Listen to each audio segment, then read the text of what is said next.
Welcome to the EchoCast. I am Bon, and this is a podcast about video game news, speculation, reviews, and whatever else I feel like talking about. This week we'll be talking about Witcher 3's big update, a little Starfield info, Ubisoft Star Wars news, and much more. A few things before we get started. Subscribe to the show on your favorite podcast platform, and if you're on Spotify or iTunes, please review and rate the show. On YouTube, please subscribe to the channel, like the video, and comment on your thoughts, or just say hello. A huge thank you to supporter level patrons PK, The Dawn, and Caged Nephilim, as well as special thanks to producer level patron Hassan. If you're interested in supporting this podcast and getting ad-free episodes, please check out patreon.com/bondiesel. There are $1, $5, and $10 tiers. Okay, let's get into the gaming news. Okay, so first we have The Witcher 3 has gotten its big, monumental, highly anticipated current gen upgrade. So on PS5 and Xbox Series X, I believe Series S as well, you have a performance mode and a graphics mode. Basically, the graphics mode, I believe it should have ray tracing. It's 30 FPS. The performance mode is 60 FPS, and it looks a little bit nicer. I've jumped in and played a bit of this, so just to be totally clear, my history with The Witcher hasn't been like super great. I've started this game up probably, gosh, at this point it's had to have been 4 or 5 times, and I just have never connected to it. I always kind of blamed it on not playing it when it was popular, and so when they announced this upgrade, I kind of thought like, oh, okay, I can get into it finally, right? And then it came out. I put in a few hours, and I just don't think it's a good game. That's probably controversial. I think it's a fine game. I'm sure it's great. Obviously I'm the one who's wrong, right? Because some people they think it's the best game ever made. I don't find the characters that interesting. I find his like voice and his like the way the Geralt acts to be like kind of annoying, like it's kind of cringy. I think the combat is atrocious in this game. It's just not satisfying even a little bit. And I think the graphics in this update are terrible. It's really interesting. Like, so I tried it in the ray tracing mode, and in like the lighting. I mean, it looks incredible. Like the lighting looks good. The character models don't though. Like, it's so interesting to me that this was I thought supposed to be this big like update and to make it all look like, maybe it wasn't a full remake, but still just the textures you would think would look a little better, the models and stuff. And I don't think they do. I actually had to double check to make sure I had the updated version because I didn't think I did, and I did. So I played, so the ray tracing mode, like it looks really good until you move anything. It may be getting 30 FPS. I guess I'm on a Series X. It doesn't feel like it. It's a bad feeling 30 FPS if it is. And so all those things together, I still don't get it. I still just don't understand the draw to this game and why it's so legendary to people. Especially when there's games out there like Red Dead Redemption 2 and stuff. Obviously there was a decent time gap between them releasing, but it just amazes me that this game gets the talk it gets and there's some other games that don't. I must be missing something, because the people who do love this game, it's not like I think they're dumb or anything. I think, most of them I respect highly, I just, in every previous attempt to get into this game, couldn't get into it. And then now this last attempt, like I'm just flabbergasted. Like I don't understand why people love this game. I haven't gotten deep enough into it to really get into the characters and the story, but like, I mean, I've tried repeatedly and I just can't. So it's a really interesting thing where I thought for sure with the updated graphics and they've changed some other things as well. I thought for sure it was going to be like, okay, this is when I'll finally get into it. And I almost did. I even remember I played for a couple hours, and I remember I was like riding, Roach to the next whatever thing I was doing. And I was like, okay, I'm kind of getting a feel for this. I don't want to turn this off. I want to play. And then something just happened, and I just was like really annoyed and just couldn't get into it. And it was just a combination of everything: the way it looks, the way it plays, the way it sounds. I don't know. I guess I'm just a hater. So this will be a good time if you're on YouTube to leave a comment down below. Let me know what you think of The Witcher. Like if you like it, tell me why. If you don't, tell me why. I'm really curious to just get those takes, because I just don't get it, and I didn't get it before when I tried, and I definitely don't get it now. So there's that. If you're already a fan of The Witcher 3, I'm sure this update is great. I just think it's extremely underwhelming. I found it to, I was really surprised with how not good it felt. And this is coming from someone who a year and a half ago got really into the Mass Effect Legendary Edition remaster, which was mostly like AI remaster and was mostly focused on the first game that's like way older than Witcher 3. And then, they improved less in the second game and even less in the third. And I mean, I think Mass Effect looks better than this does, in as much as it can, obviously, especially the first game is so outdated that it can only do so much. But like the character models and stuff, I don't know. I don't get it. So there's my rant for the week. I'm glad you decided to put up with me. Now you can put up with me talking about something I don't barely know anything about, and we're going to talk about Armored Core 6. So there was a lot of chatter this week about how at the Game Awards they showed a Armored Core 6 trailer. This is a game that's been rumored forever. It's coming from Software, who, when the Armored Core games 1 through 5 came out, like they're legendary because a lot of people, especially like my age and older, know them and probably played them. I remember playing maybe on the PS2, probably on the PlayStation 1, if there was one. I can't remember. I know I've played Armored Core. I just don't remember when. And I remember them like being like kind of janky, not very good games, to be totally honest. Now, I was so young that I didn't really understand the point of the game, right? So I'm sure that was a huge part of that judgment. But I don't remember this being all that great. And I've, seen, other talking heads in the gaming community saying the same thing. So it's kind of funny that there's this big hubbub about this coming. But it is notable that today's From Software is not that. After Elden Ring and obviously the success of the Souls games, but then the monumental success of Elden Ring, they've obviously taken a step up. And the chatter around Armored Core 6 after it was announced was, oh, they're going to do what they've been doing best and apply the Souls treatment to this game. Because that's what they're doing well. And then this week they came out and basically said that no, that's not going to be the case. This is going to be, a more traditional style game. It's different people working on it. There's even some rumors right now that this game is like almost done, if not done, and being polished. And so that it could come, as early as like early 2023, almost assuredly, but it may just kind of come whenever they feel like releasing it. You see Nintendo do this a lot, where they have games finished, but they're getting plenty of revenue and they don't really need a new revenue stream. So they'll just hold off on games that are completely done for months, if not years.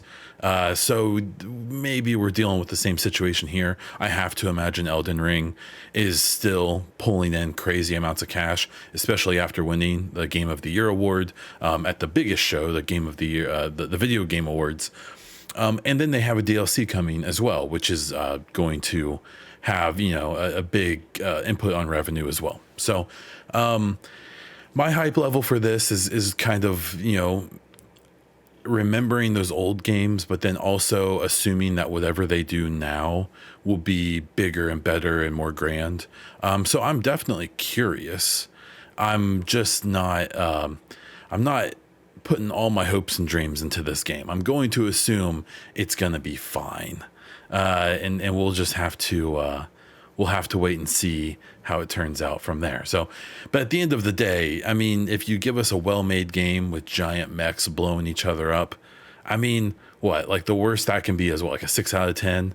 Hey, that's a passing grade. I'll take it, and I will happily play that. Now, to play it, you may need some hardware, and so there's been a lot of reviews coming out about the new AMD Radeon GPUs. If you pay attention to the PC hardware space, it's been a really interesting one. They have been. NVIDIA is really kind of like the bully in the China shop who's just throwing everyone around and breaking everything. They just released the 4090 and now the 4080. And this 4090, the problem is that with the NVIDIA cards, they're wildly powerful. They're wildly impressive from like a stat base, like from like the frames they can get and the games they can run at like insane levels. But the thing is that they haven't, at least from the outside, like really innovated. They've just put more power, and then because of that power, because it's not like more efficient. These cards are gigantic. Like these cards are so big they won't fit into like most PC cases, because they're so huge to cool them down, because they get so hot, because they're not very efficient, and so. It really seems like this need to continue making things faster and more powerful has led NVIDIA down the route of just making it bigger and more powerful, but not actually making it better. And so that's going to have to change, because like the 5000 series of cards that comes out in 2 years or whatever can't be bigger than the 4000 series. They can't be bigger because you simply won't be able to fit them into machines. There's going to be a point where they're going to have to you're going to have your GPU in like a separate box and then run, your PCI Express or, whatever, cord like into your PC desktop, and have your GPU is going to be like in a different case or something. So on the other side of that, we have, there's technically 3 sides right now of the GPU market. There's NVIDIA, there's AMD with the Radeon series, and there's technically Intel. Intel is just now getting into the game. They're just now getting into kind of figuring out what they are doing, and they're not really there yet. So AMD is trying to break into this market, right? They've been trying for a long time, and it's not, they haven't even been trying. NVIDIA has dominated it for a majority of, the last, 20, 30 years. But AMD has had like ups and downs, and at times they've had some really, really good cards. Or even just a couple of generations ago, they were considered extremely competitive. But NVIDIA, and especially in recent years, at least from a power point of view, has really dominated. The issue is that people have really felt like there's a chance for AMD to kind of reclaim some space here, and this is also probably why Intel decided to jump in now, in that NVIDIA has gotten pretty nutty with their pricing, where their top end card, the 3090, is over $1,500, which is insane. That's so much money when only a few years ago, maybe more than I want to realize, you could get a top end card for $600 or $700, or you can make a very good PC gaming build for like under $1,000. And now, to have one of the upper end cards, that's you're going to pay at least that, if not 50% more, for one of the top end GPUs. So with that, AMD they used to do this with their CPUs as well. Always tried to be like the budget option, and especially with their CPUs in recent years, were not only the budget option, but were the better option. Now with the last gen of CPUs, it looks like Intel has definitely kind of caught back up both in power and price. And everyone was really hoping that with Nvidia being so insane with their GPU prices, that AMD would come in with some crazy performance and the better price. And they kind of have with these. So, these new cards, this 7900 XT, and then there's an XTX as well. I believe they're $900 and $1,200. They're very powerful. They are comparable to the 3090, especially the XTX, but not quite. So even with them, doing the better thing with the price, AMD, when you look at the feature set and stuff, and now you're looking at some of these reviews and such, it seems like they're like almost there, but they're not. And it seems like the vibe has been over the last couple of generations that if you're just looking to game, then the Radeon cards are great. In fact, they can be really, really good. But if you're looking for the best ray tracing, if you care about that, if you're looking for the NVENC encoder, that is a pretty big deal for streamers and people who make videos. It doesn't have it. And that may not matter as much soon as like AV1 and stuff becomes more popular, but that NVIDIA is it's the premium product, and it is the better product, but right now you're paying for it.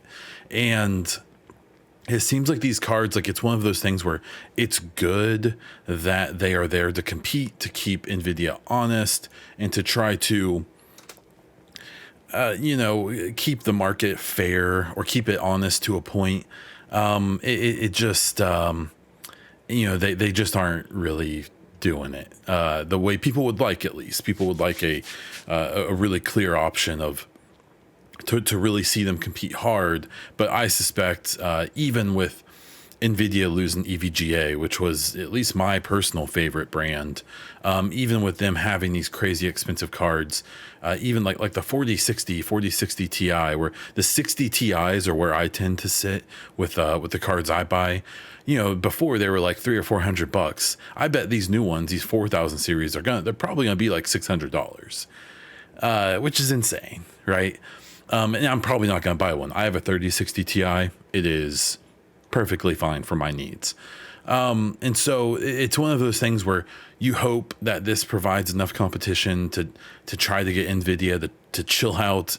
But with the DLSS and their better ray tracing handling and their NVENC encoder and just their better power, just their better cards and architecture in general, they probably won't be. And Intel is going to take a couple of generations to even begin to compete on the level of AMD, let alone actually compete with NVIDIA. So I wish them luck, but they're probably going to need a lot of it.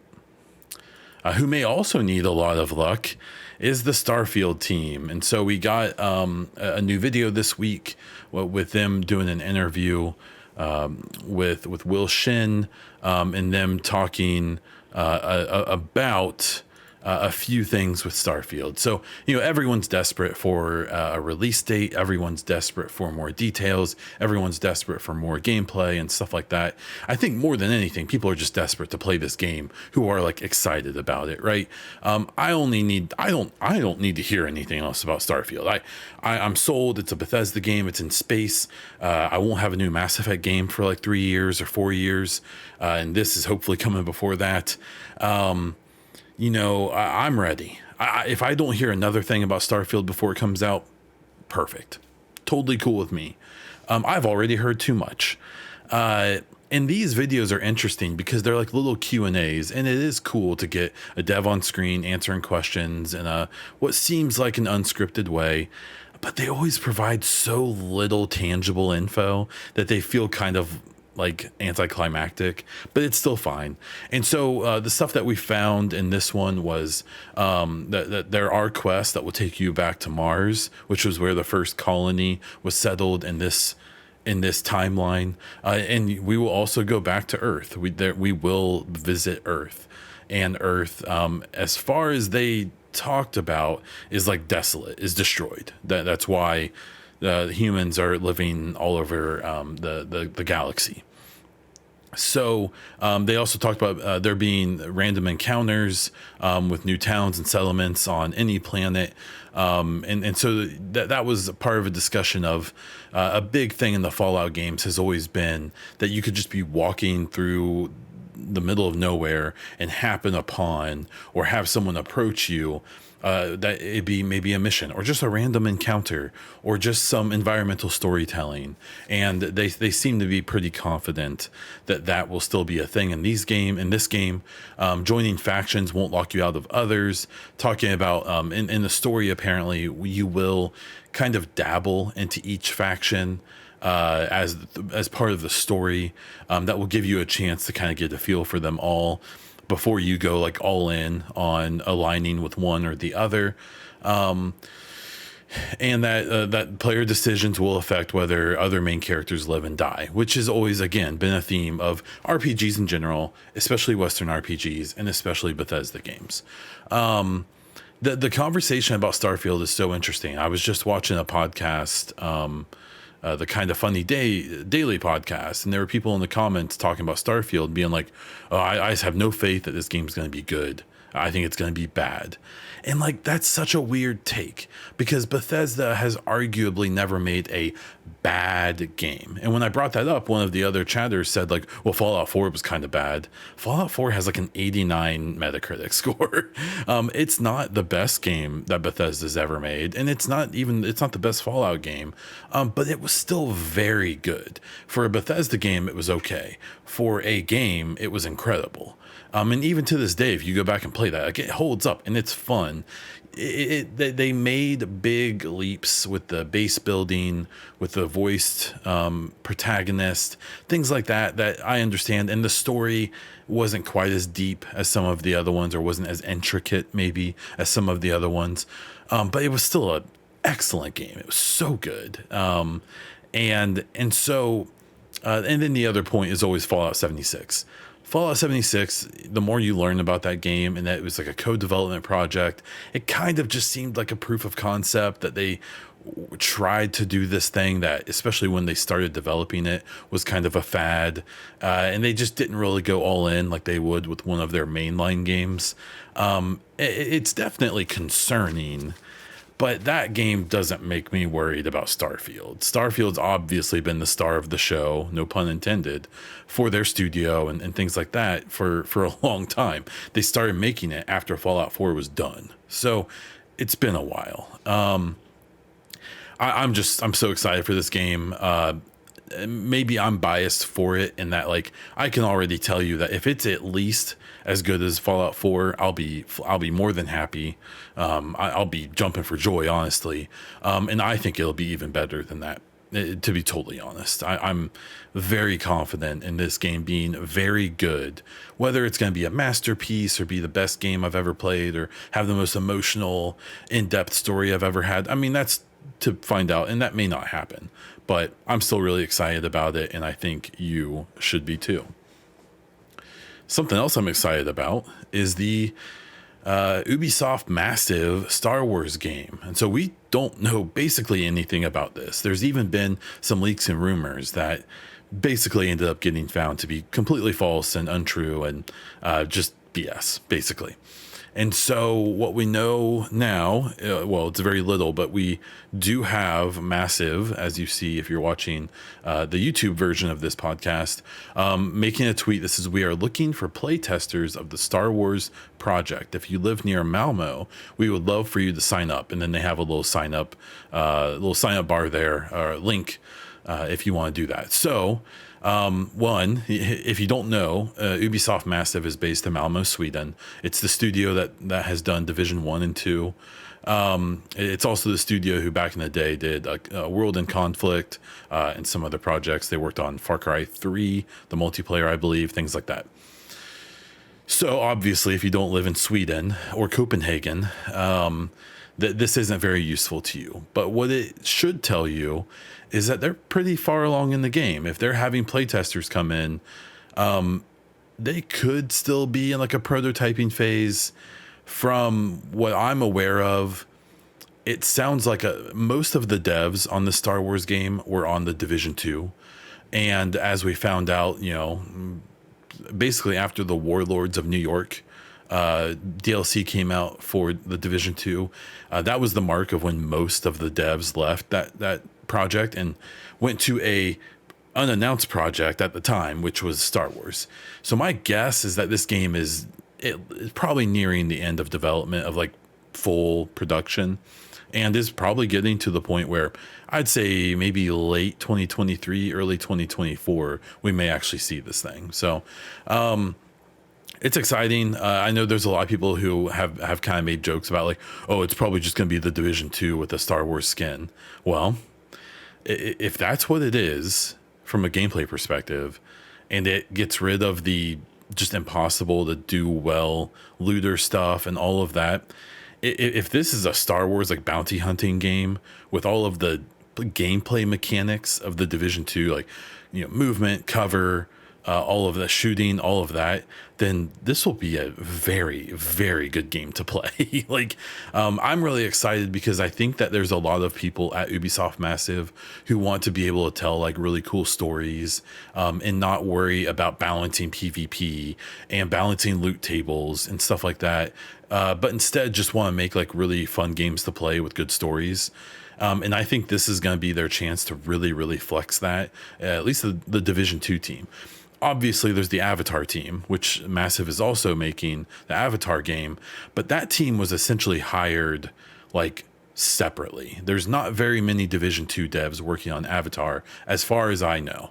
I don't want to pretend like I know every person who works on either project, but I believe it's mostly Division 2 devs on Star Wars, and it's mostly a fresh development team on Avatar. And so the Avatar side of things will be what it is, but the Star Wars game I'm really excited for because the gameplay is almost certainly going to be amazing. The art and environmental design is almost guaranteed to be amazing. It's just we're going to have to see how the story plays out and how they represent that world. And I'm super excited. And if you're a Star Wars fan, or if you just like good games, I think you should probably be fairly excited as well. What I'm also excited about are some Twitch updates. So Twitch had a patch notes stream on Thursday, and we found they talked about some cool stuff. So they talked about the recaps. If you watch people on stream on Twitch, or if you stream yourself, you'll know in the last week or so it's been the fashionable thing to post all your recaps of all the streams you watched and who watched you and all that fun stuff. And it was honestly it's pretty cool to see all those little analytics and stuff like that. And they were pretty proud of that. They talked about they have a charity tool now where instead of having to use like Streamlabs or some other thing, you can do charity stuff straight through your Twitch stream. They talked about here how they have over 95,000 U.S. charity fundraising options and 38,000 global ones. There was a bit of controversy about this. There was a group from, I believe it's from England, called like the LGB Alliance or something, where it's technically classified as a hate group because it's a group that is anti-trans. If you want to look into how some of those divisions are happening and stuff like that, this isn't the place for that discussion. I don't know enough about that. I'm not. I feel like I know a little bit because I've tried to look into it, and just because I want to be informed.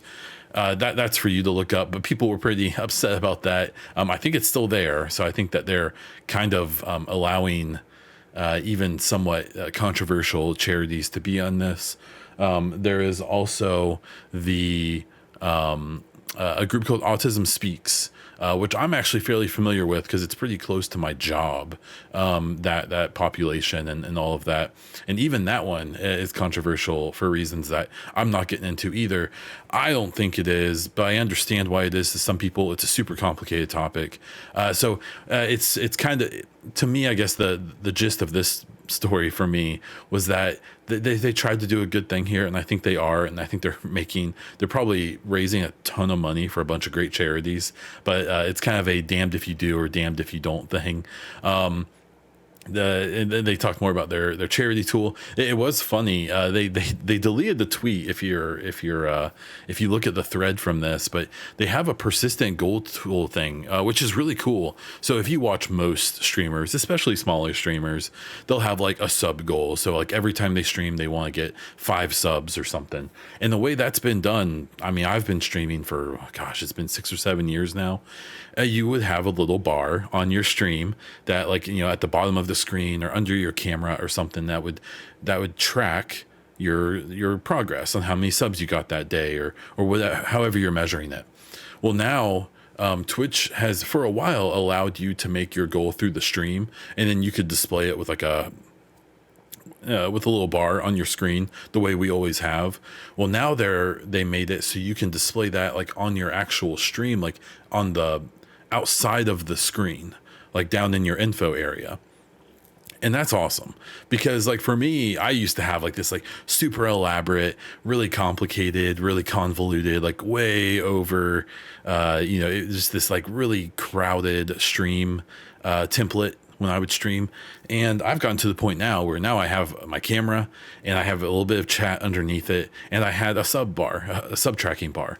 Well, now I can get rid of that, and I have like almost a completely clean screen, so you can see my ugly mug, you can see some chat, and you can see what I'm doing, what I'm playing, whatever.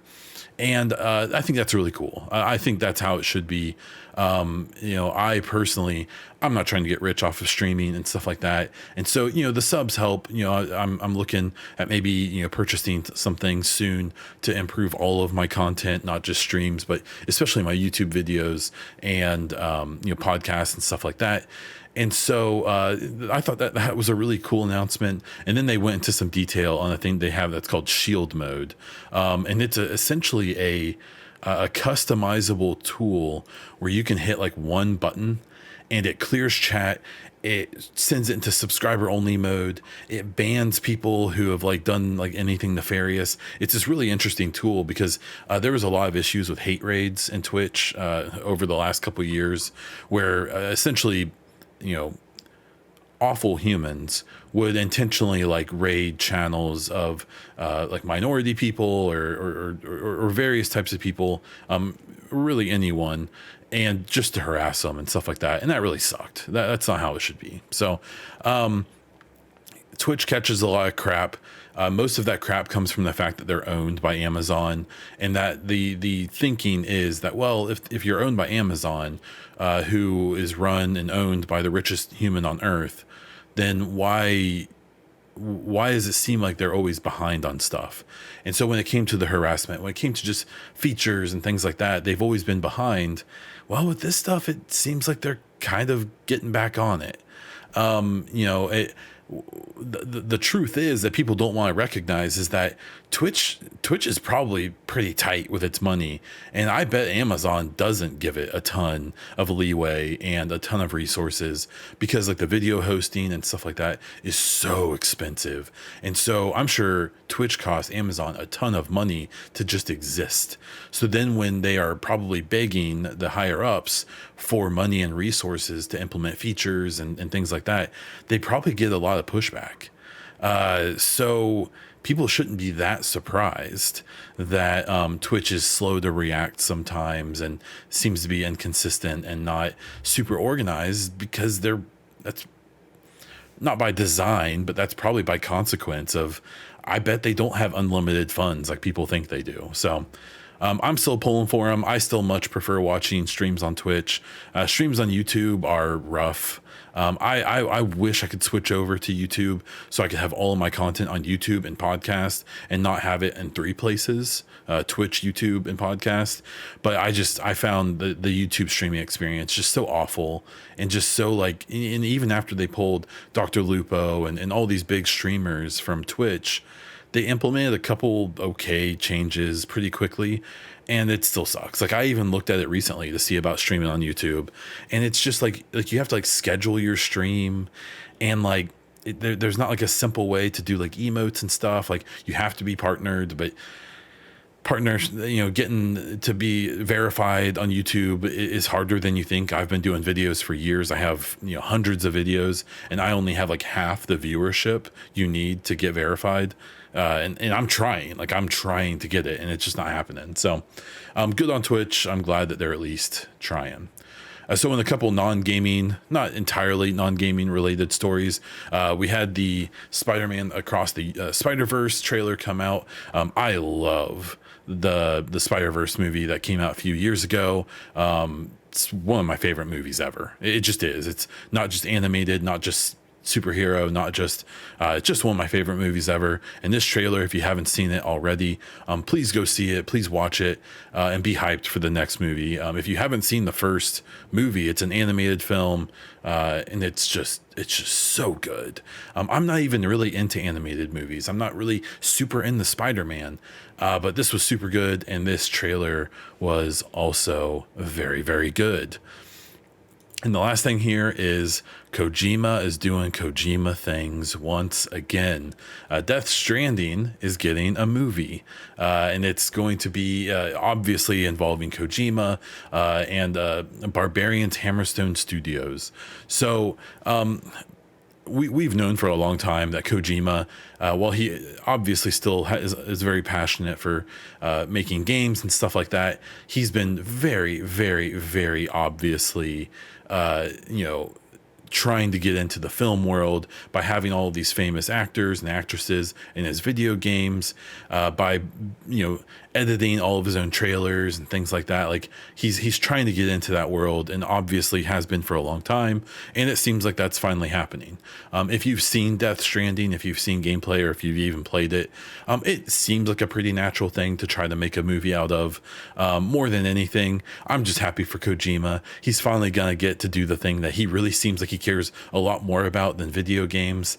We'll always I'll always feel like we missed out on a good Metal Gear Solid game, because that series, with all of its just wild twists and turns, I think could have been such a good movie adaptation, especially in today's world of all of these incredible gaming movie adaptations that between Sonic and Pokemon and and all these other ones. It's pretty crazy. And so it's really exciting to see all of that happening, and I'm curious to see what comes of this. Okay, so that's all I have for the news. For listener questions, we didn't get any this week. I recorded this earlier than normal because I'm not really sure what my weekend looks like. If you have any questions, if you have any topics, if you have any news stories you want me to cover, you can post them in my Discord. The link is in the description of this show. You can post them on my Twitter, in the YouTube comments, in the YouTube community tab. You can email me. My email is in my my link tree on Twitter at Bondiesel. Let me know. I'm happy to basically talk about anything as long as you give me enough time to get it on the show roster here. So please do that. For polls, I did a poll kind of talking about the future, which I'll cover here in a minute. For content updates, if you guys don't know who Mike Minotti is, he is a writer for GamesBeat. He's also a streamer on Twitch, and he does a couple of podcasts with Jeff Grubb. He's one of my favorite games media people. I really appreciate his kind of laid back style and stuff. He had a feature on his Twitch where if you accumulated 50,000 points while watching his stream, he would send you a Mike Minotti Christmas card. And sure enough, I got those 50,000 points and I got my Christmas card. So big thanks to Mike Minotti. He goes by Tolkodo on Twitch, so go check him out. For content, I have been putting out a pretty consistent series of Mass Effect videos, taking relatively small topics from the N7 day, fairly small bits of that news, and expanding on it. So I've got 4 or 5 of those videos. I think I just crossed the 50 video mark for my Mass Effect playlist on YouTube. So if you're interested in Mass Effect, I'm trying to be a good place to get news, to hear speculation and to discuss the next game and so on and so forth. So go check that out. While we wait for Mass Effect, I do plan on going pretty heavy next year into Starfield coverage, whether it's just gameplay videos, whether it's reviews and kind of discussions about particular parts of the game. I may do guides. I've never been a guides person. So if I feel that desire come upon me, maybe I'll do some stuff like that. But regardless, I'm just excited to talk about Starfield, probably a whole bunch next year. And then we come to the end of the year stats and 2023 goals. So across all of, I had growth in 2022 across, YouTube, especially a little bit on Twitch. The podcast had like moderate growth. And that's what I want, like I'm not trying to make this my full-time gig. I'm not trying to, become the biggest name in anything. But it is exciting. Now I have like thought about what I want to focus on and things like that. So I did a poll on YouTube and on Twitter, and I kind of combined the results where I just said like, what content should I focus on? We got around 100 responses, and we had about 57% said YouTube, 27% said the podcast, and 16% said Twitch. And I'm basically planning on using this as my like guide on what to focus on for the next year. And this is kind of where I've been.